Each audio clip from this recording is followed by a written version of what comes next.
Press के सभी साथीगण, print media, blue print media, सभी को मैं अपनी ओर से जोहार नमस्कार करने से पहले मैं भगत सिंह को अपनी ओर से सच्ची श्रद्धांजलि अर्पित करता हूं और आप सबों को जोहार नमस्कार करता हूं। आज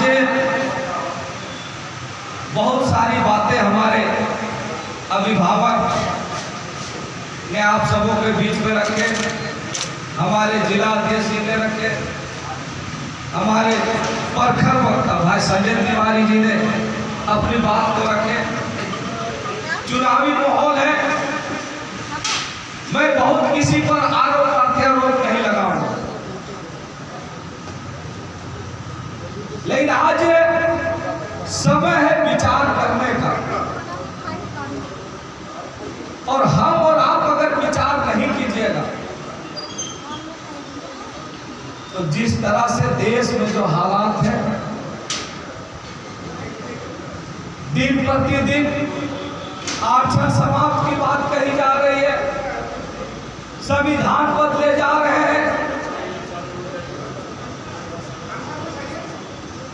और कोई कुछ खास वर्ग के पूंजीपतियों के हाथ में देश को गिरवी रखने का काम किया जा रहा है। अपने मित्रों को खुश करने के लिए देश के सारे संस्थाएं, देश की सारी चीजें, जो सरकारी चीजें हैं उसको दे देना है, हर जगह ठेका उसको दे देना है, आकाश पाताल सब जगह का टेंडर अपने मित्रों को दे देना है।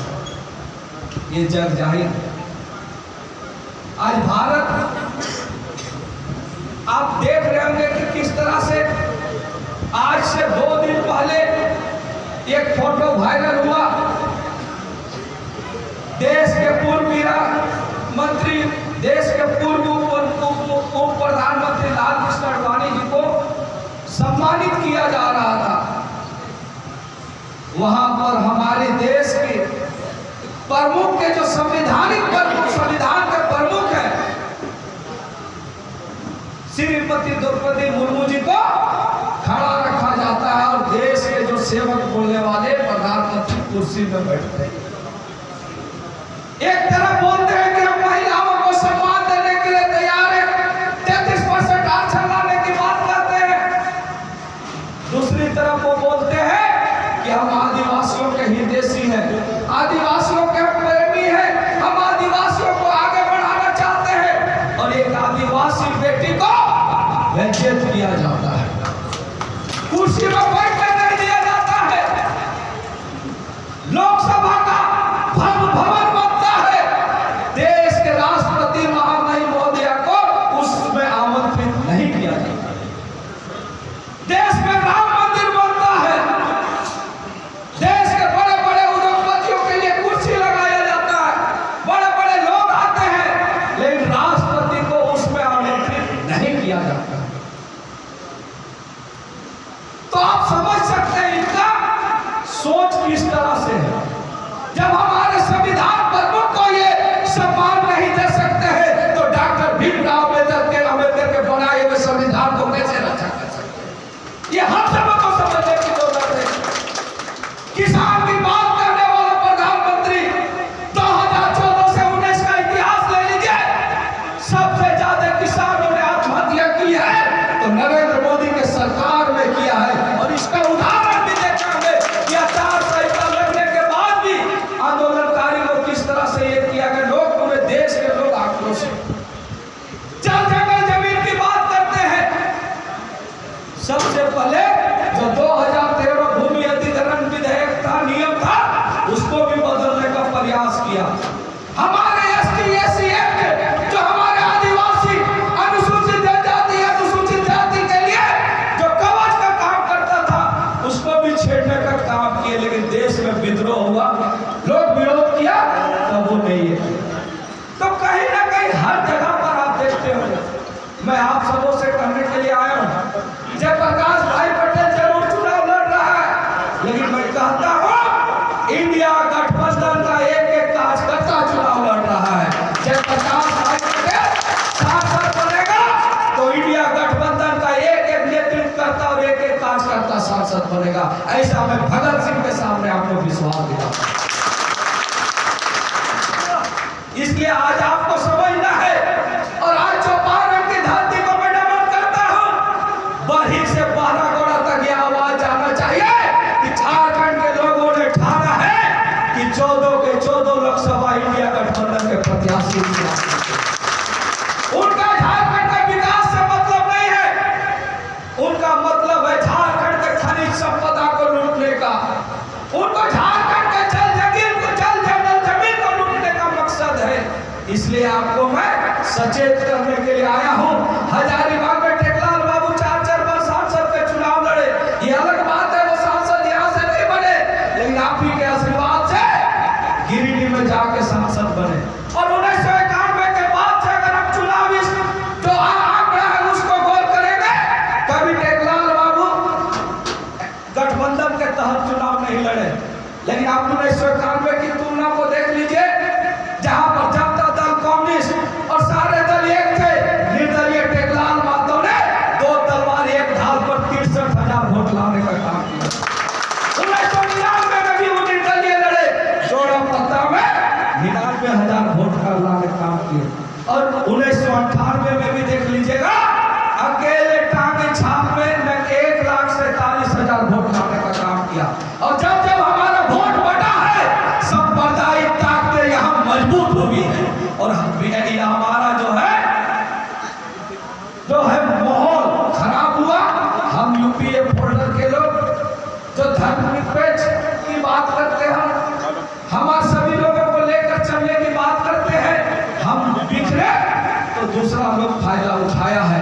लेकिन 1991 2004 की रिजल्ट को भी हमने देखा, जब जब एक हुए तो चुनाव यहाँ पर जीते हैं और विपक्षी को हम लोग हराने का भी काम किए हैं। वही माहौल इस बार है।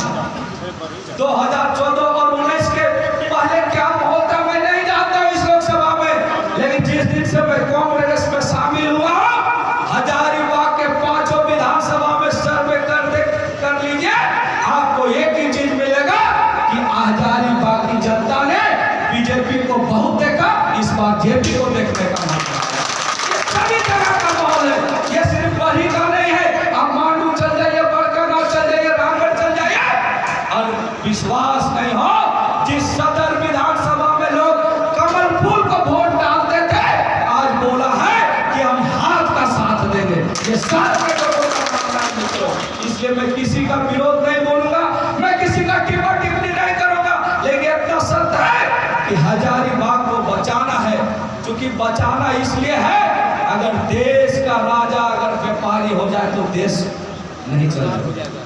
यहाँ का सांसद अगर व्यापारी चुनोगे तो आप समझ लीजिएगा कि यहाँ राजनीति करने वाले और इंडिया गठबंधन के कार्यकर्ता सहित पूरे हजारीबाग की जनता को क्या होगा।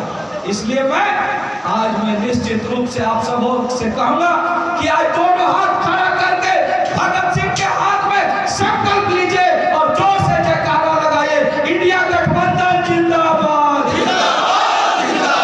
इंडिया गठबंधन जिंदाबाद,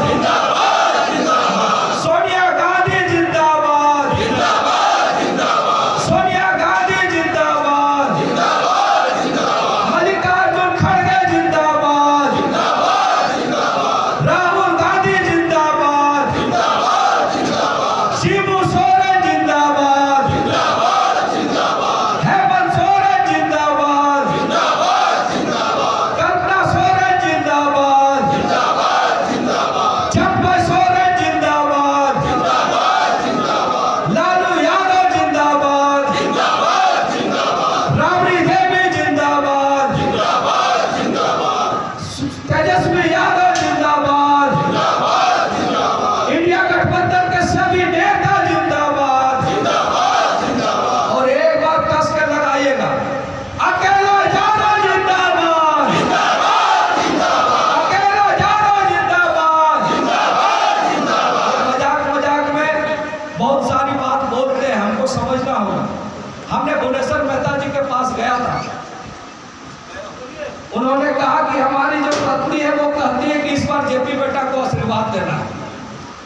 के मुंह से आता है।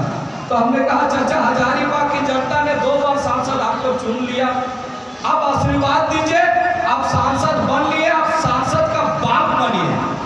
इसीलिए मैंने कहा कि अकेला यादव विधायक जरूर है लेकिन सांसद का बाप रहेगा। इन्हीं प्रतिवादी के साथ अपनी बात को विराम देता हूँ। जोहार, धन्यवाद। अब मैं